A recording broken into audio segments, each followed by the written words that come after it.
विद्यार्थी मित्रांनो, मागच्या व्हिडिओमध्ये आपण घटक 2 मधील उपघटक 2.1 शब्दांच्या जाती त्यामधील नाम, सर्वनाम, विशेषण आणि क्रियापद यावरील सर्व व्हिडिओ तुम्ही पाहिलेला आहे आणि आज आता आपल्याला त्याचा पुढचा घटक म्हणजे 2.2 लिंग हा घटक पाहायचा आहे।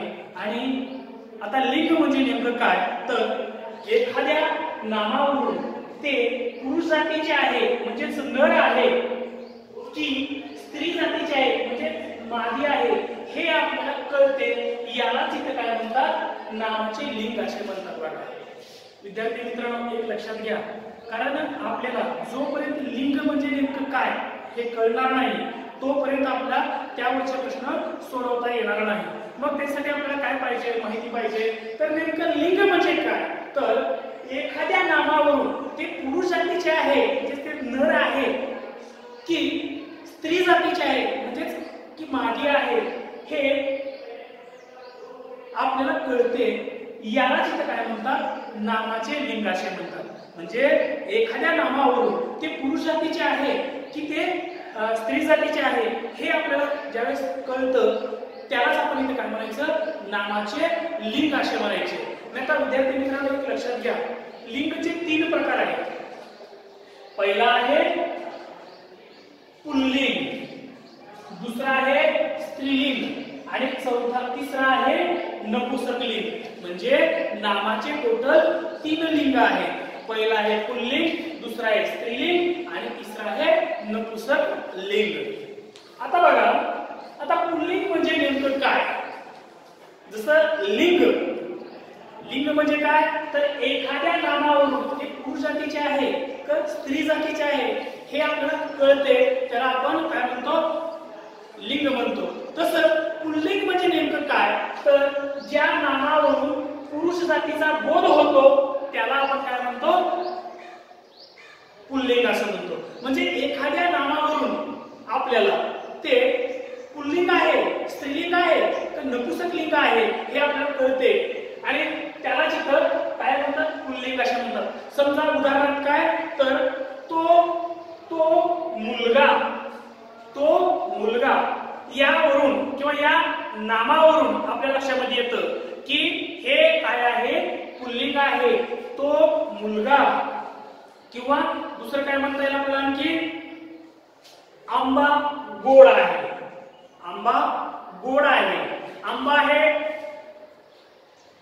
तो म्हणजे आंबा गोड आहे। आंबा या शब्दावरून आपल्या लक्षामध्ये येतं की आंबा हे काय आहे, पुल्लिंग आहे। हे कशावरून आपल्या लक्षामध्ये आले, ज्या वेळेस आपण काय केलं आहे की पुल्लिंगची व्याख्या पाठ केलेली आहे त्यावेळेस आपल्याला लिंग ठरवता येणार आहे। कारण जोपर्यंत तुम्हाला लिंग पुल्लिंग असेल, स्त्रीलिंग असेल किंवा नपुंसकलिंग असेल या 3 व्याख्या ज्यावेळेस तुम्हाला पाठ होणार आहे त्याच वेळेस तुम्हाला काय करणार आहे की नामावरून ते पुल्लिंग आहे, स्त्रीलिंग आहे का नपुंसकलिंग आहे समजणार आहे। मग त्यासाठी आपल्याला पहिल्यांदा काय पाठ पाहिजे तर या लिंगच्या या व्याख्या पाठ पाहिजे। मग आपण पुल्लिंगचे पाहतोय तर पुल्लिंग काय म्हणतंय की ज्या नामावरून पुरुष जातीचा बोध होतो त्याला आपण काय म्हणतो, पुल्लिंग म्हणतो। म्हणजे तो मुलगा आंबा गोड आहे, आंबा गोड आहे म्हणजे आंबा हे जे आहे हे काय आहे, पुल्लिंग मध्ये मोडतं, हे लक्षात घ्या।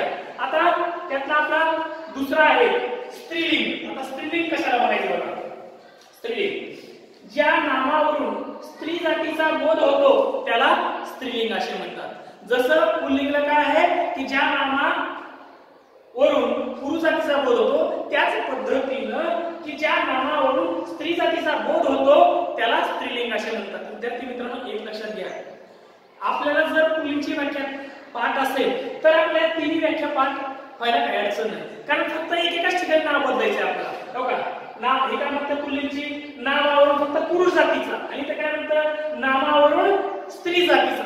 फक्त आपला बदल कुठे करायचंय, पुल्लिंग मध्ये या ठिकाणी पुरुष हे शब्द वापरायचे आणि स्त्रीलिंग मध्ये काय करायचं आपल्याला तर ज्या नामावरून स्त्री जातीचा बोध होतो म्हणजे या ठिकाणी स्त्री हा जो शब्द आहे या शब्दावरून किंवा या शब्दाचा बोध होतो एवढंच आपल्याला त्याच्यामध्ये बदल करायचंय आणि आहे ती व्याख्या आपल्याला पुन्हा म्हणता येईल। म्हणजे ज्या नामावरून स्त्री जातीचा बोध होतो त्याला आपण इथे काय म्हणतो, स्त्रीलिंग असं म्हणतो.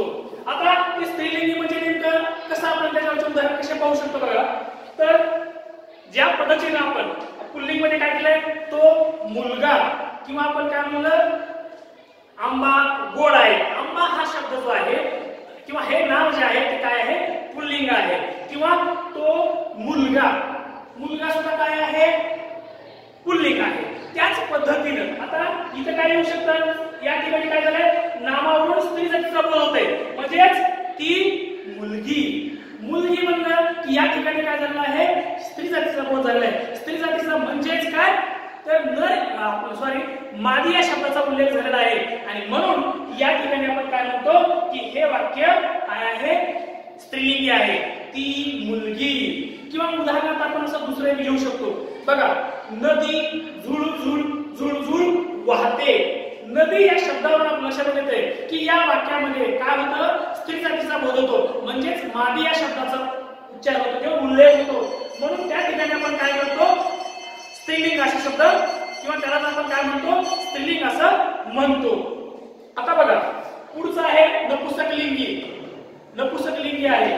नपुंसकलिंगी काय आहे, तर आता बघा नपुंसकलिंगाची व्याख्या काय म्हणते बघा, ज्या नामावरून पुरुष किंवा स्त्री जातीचा बोध होत नाही त्याला नपुंसकलिंग असे म्हणतात. म्हणजे एखाद्या नावावरून ते समजा स्त्री जातीचाही बोध होत नाही आणि पुरुष जातीचाही बोध होत नाही, एक वेगळ्याच जातीचा बोध होतो किंवा आपल्याला त्यातून काहीच समजत नाही किंवा त्यातून काहीच बोध होत नाही, त्या ठिकाणी आपण ओळखायचं की हे वाक्य कशाचं आहे, नपुंसकलिंग आहे. म्हणजे एखाद्या किंवा ज्या नामावरून पुरुष किंवा स्त्री जातीचा बोध होत नाही त्यालाच इथं आपण काय म्हणायचं, नपुंसकलिंग असं म्हणायचं.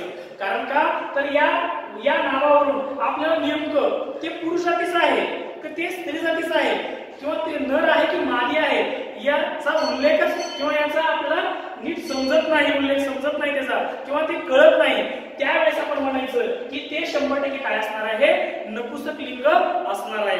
कारण जर त्या नावावरून स्त्री जातीचाही बोध होत नसेल आणि पुरुष जातीचाही बोध होत नसेल तर त्या ठिकाणी आपण समजायचं की हे नाव जे आहे हे नाव कशाचं आहे, नपुंसकलिंग आहे. हे नीट लक्षात घ्यायचंय.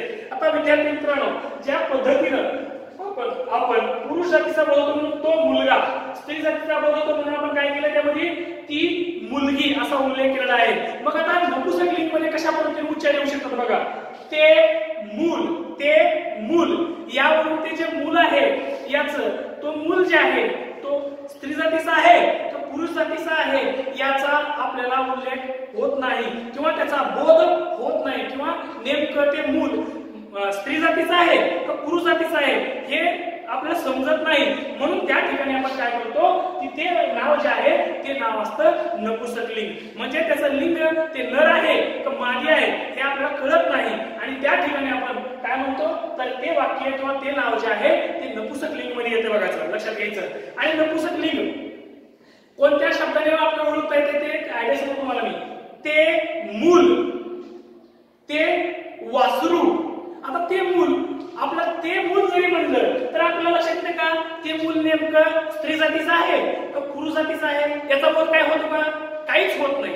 म्हणून त्या ठिकाणी आपण काय करायचं तर ते नाव जे आहे ते नपुंसकलिंग मध्ये टाकायचं किंवा ते वासरू. आता वासरू हे नर आहे की मादी आहे याचा बोध होतो का, वासरू या शब्दावरून नावावरून होत नाही. म्हणून ते वासरू हा शब्द जो आहे तो कशामध्ये येतं, नपुंसकलिंग मध्ये येतं. किंवा दुसरं त्याचं उदाहरण तुम्हाला सांगतो, मी पुस्तक वाचतो. आता काय, मी पुस्तक वाचतो. आता पुस्तक वाचतो, आता पुस्तक जे आहे ते निर्जीव आहे, मग ते स्त्री जातीचं आहे तो पुरुष जातीचं आहे आपल्याला सांगता येतं का, नाही. म्हणून ते नपुंसकलिंग आहे. आणि म्हणून मी पुस्तक वाचतो, पुस्तक हे जे नाव आहे ते निर्जीव आहे आणि ते नाव म्हणजे काय आहे, नपुंसकलिंग आहे. म्हणजे मी पुस्तक वाचतो आणि ते पुस्तक आपण काय त्याचा उच्चार कसा करू शकतो, ते पुस्तक. म्हणजे ते या शब्दाने किंवा या नामाने आपण त्याचं काय ओळखू शकतो, ते नपुंसकलिंग आहे. ते विद्यार्थी मित्रांनो एक लक्षात घ्यायचं तुम्हाला सांगतो मी, कसे ओळखायचं स्त्रीलिंग आहे की पुल्लिंग आहे किंवा नपुंसकलिंग आहे. फक्त एक आयडिया सांगतो तुम्हाला मी. तीनच शब्दाचा उच्चार करायचा आणि या 3 शब्दावरून आपण ओळखू शकतो की ते दिलेलं नाव जे आहे ते स्त्रीलिंग आहे, पुल्लिंग आहे की नपुंसकलिंग आहे. बघा आयडिया आहे बघा. तो लक्षात घ्यायचं, तो या शब्दाने उच्चार करून बघायचं. कसं? तो बैल. तो शब्द लावून बघितलं आणि त्याचा अर्थबोध झाला की 100% म्हणून म्हणायचं की ते वाक्य जे आहे किंवा ते जे शब्द आहे किंवा ते जे नाव आहे ते काय आहे?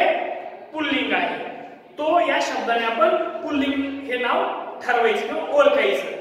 आता दुसरी गोष्ट, स्त्रीलिंग कोणत्या शब्दाने ओळखायचं? तर ती या शब्दाने. ती या शब्दाने. कसं? ती मुलगी. बरोबर आहे का? ती गाय. म्हणजे एखाद्या शब्दामध्ये गाय दिली असेल तर त्याला काय करायचं? ती हे शब्द वापरायचं किंवा नाव वापरायचं आणि उल्लेख करायचं. ती गाय. बरोबर अर्थबोध झाला की ओळखायचं की हे वाक्य कशातलं आहे? स्त्रीलिंग आहे. तसंच पुल्लिंगसाठी ते हे शब्द वापरायचे. ते ते हे शब्द वापरायचं आणि आपण काय करायचं? त्या नावाचा उल्लेख करायचा.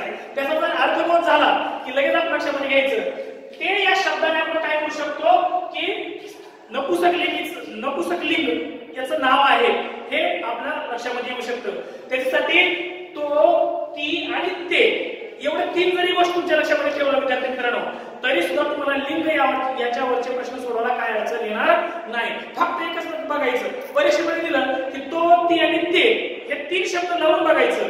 ज्याला योग्य असं अर्थबोध होईल किंवा ज्याला योग्य लागू होईल शब्द तो त्या लिंगीचा शब्द आहे किंवा त्या लिंगीचा वाक्य नाम आहे असं ओळखायचं. आता लिंग याच्यावर कशा पद्धतीने तुम्हाला परीक्षेमध्ये प्रश्न पडू शकतात ते आपण आता बोर्डावर फॉर एक्झाम्पल म्हणून बघू. उदाहरणार्थ बघू कशा पद्धतीने तुम्हाला प्रश्न पडू शकतात. बरं का? या लिंगावरचे कशा पद्धतीने पडू शकतात ते आता आपण पाहूया उदाहरणासाठी. बरं का?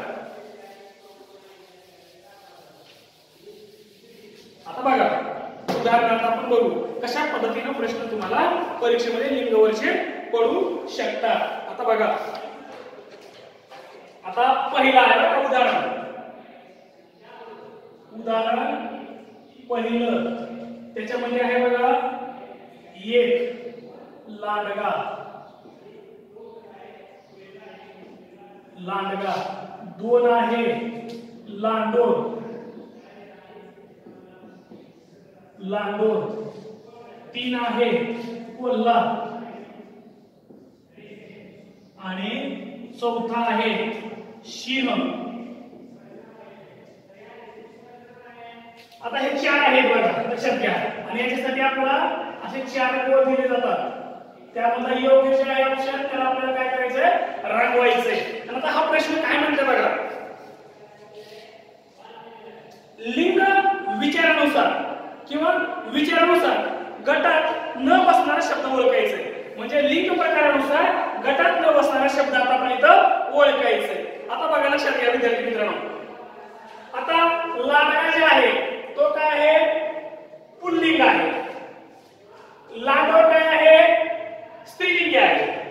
कोल्हा पुल्लिंग आहे. सिंह सुद्धा पुल्लिंग आहे. म्हणजेच इथं लक्षात घ्या लिंग विचारानुसार गटात न बसणारा शब्द बघा. आता 3 म्हणजेच एक लांडगा. 2 कोल्हा आणि 3 सिंह. हे तिन्ही काय आहेत? एकाच लिंग प्रकारानुसार आहे. आणि याच्यामध्ये विरुद्ध लिंगाचा आलेला कोणता आहे? लांडोर. लांडोर म्हणजेच यामधलं लिंग विचारानुसार गटात न बसणारा शब्द कोणता झाला? आता हे बघा लांडगा पुल्लिंग आहे, कोल्हा पुल्लिंग आहे, सिंह पुल्लिंग आहे आणि लांडोर फक्त काय आहे? स्त्रीलिंग आहे.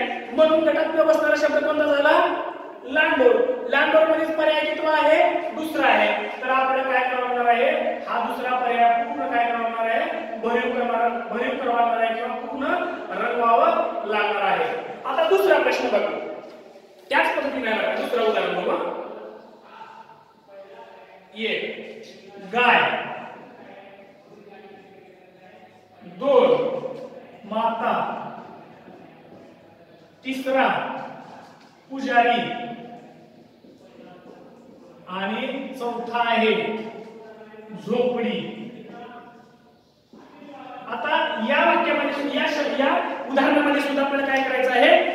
विचारानुसार गटात न बसणारा शब्द ओळखायचे. बघा आता कोणतं, तर पहिलं काय बरं मला सांगा. गाय काय आहे, स्त्रीलिंगी आहे. माता स्त्रीलिंगी आहे. झोपडी स्त्रीलिंग आहे. आणि या गटामध्ये न बसणारा काय आहे, आता हे तीन म्हणजे गाय, माता आणि झोपडी हे स्त्रीलिंगी आहे. आणि याच्यामध्ये एकच जे पुजारी आलेला आहे ते शब्द काय आहे, पुजारी काय शब्द आहे, पुल्लिंग आहे. पुजारी म्हणजे पुल्लिंग झाला. या नावावर आपलं काय होतं, पुरुषाचा बोध होतो. म्हणून गटात न बसणारा शब्द किंवा लिंग विचारानुसार गटात न बसणारा शब्द काय झाला, पुजारी. पुजारी म्हणजेच काय आहे, की तो पर्याय झाला रे तिसरा. आणि या तिसऱ्या पर्यायाला आपण काय बनणार आहे, पूर्ण भरीव बनवणार आहे किंवा पूर्ण रंगवावं लागणार आहे. आता विद्यार्थी मित्रांनो एक लक्षात घ्या, अशा पद्धतीने तुम्हाला लिंगावरचे प्रश्न पडू शकतात. त्यासाठी तुम्ही काय करायचं की या तिन्ही व्याख्या पाठ करायच्या. आणि व्याख्या पाठ झाल्या तर तुम्हाला लिंगावरचे प्रश्न सोडवायला काही अडचण नाही. आता तो, ती आणि ते या तीन शब्दाचा वापर करून आपल्याला काय करायचं आहे, लिंग ठरवायचं आहे. आता तुम्हाला हा व्हिडिओ आवडला असेल तर लाईक करा, शेअर करा, सबस्क्राईब करा. धन्यवाद.